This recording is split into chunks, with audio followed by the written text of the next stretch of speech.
यशस्वी प्रधानमंत्री आदरणीय नरेंद्र मोदी साहब के नेतृत्व में पूरे देश में चल रहा विकास का रथ आज हमारे जलगांव जिले में पहुंच गया हुआ। अंगूर, केला, प्याज की खेती करने वाले जलगांव जिले के लिए आज का दिन प्रधानमंत्री जी के उपस्थिति के कारण सचमुच स्वर्णिम दिन है। लगातार तीसरी बार प्रधानमंत्री पद पर विराजमान हुए प्रधानमंत्री नरेंद्र मोदी जी का मैं महाराष्ट्र की 13 करोड़ जनता की ओर से अभिनंदन करता हूं।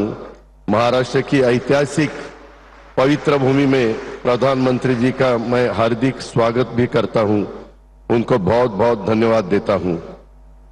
आज या प्रचंड संख्येने स्टेजवर सगळे मान्यवर वेळ कमी असल्यामुळे सगळ्यांची नावं घेत नाही, परंतु राज्याचे मुख्यमंत्री, उपमुख्यमंत्री, गव्हर्नर साहेब, केंद्रीय कृषी मंत्री, सर्व मंत्रीगण, माझ्या विशेषतः जळगाव जिल्ह्याच्या कानाकोपऱ्यातून आलेले माझ्या सगळ्या महिला भगिनी, उमेदच्या सगळ्या माझ्या बांधव भगिनी, माय माऊली आणि पत्रकार मित्रांनो, मी खरं तर आजपर्यंतच्या माझ्या राजकीय जीवनामध्ये एवढ्या प्रचंड संख्येने महिलांनी देशाच्या पंतप्रधानांचं स्वागत केलेलं महाराष्ट्रात पहिल्यांदाच बघतो। ज्या प्रचंड संख्येने माझ्या माय माऊली आज इथं आल्यात, लाखोच्या संख्येने आलेल्या आहेत।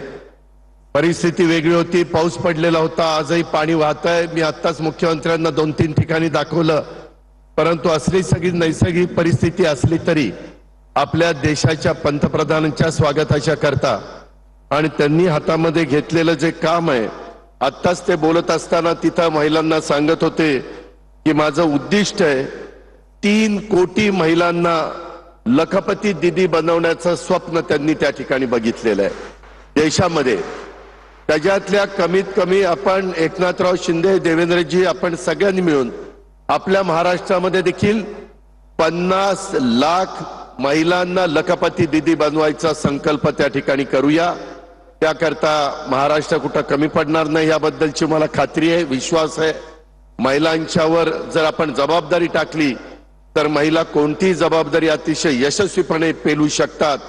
आजपर्यंतचा महाराष्ट्राचा इतिहास आहे, हे पण आपण सगळ्यांनी लक्षामध्ये घेतलं पाहिजे आणि त्याच भूमिकेतनं आपण सगळेजण जाऊया। हा सगळा जो कार्यक्रम आयोजित केलेला आहे त्या सगळ्या माझ्या लोकप्रतिनिधींचं, मी संयोजकांचं, अधिकाऱ्यांचं पण मनापासून कौतुक करतो की एवढा पाऊस असताना पण त्यांनी प्रचंड मेहनत घेऊन हा जो कार्यक्रम आयोजित केला आणि त्याच्यामध्ये विशेष माझ्या जळगाव जिल्ह्याच्या कानाकोपऱ्यातनं, प्रत्येक तालुक्यातनं आमची महिला पंतप्रधान महोदयांना भेटण्याकरता आली आणि सगळीकडनं एक प्रतिसाद देत होते। आजचा तुमचा उत्साह, आजचा तुमचा प्रतिसाद आणि तुम्ही जो सपोर्ट करत होता तो बघितल्यानंतर खरोखरच तुम्हाला सलाम केला पाहिजे।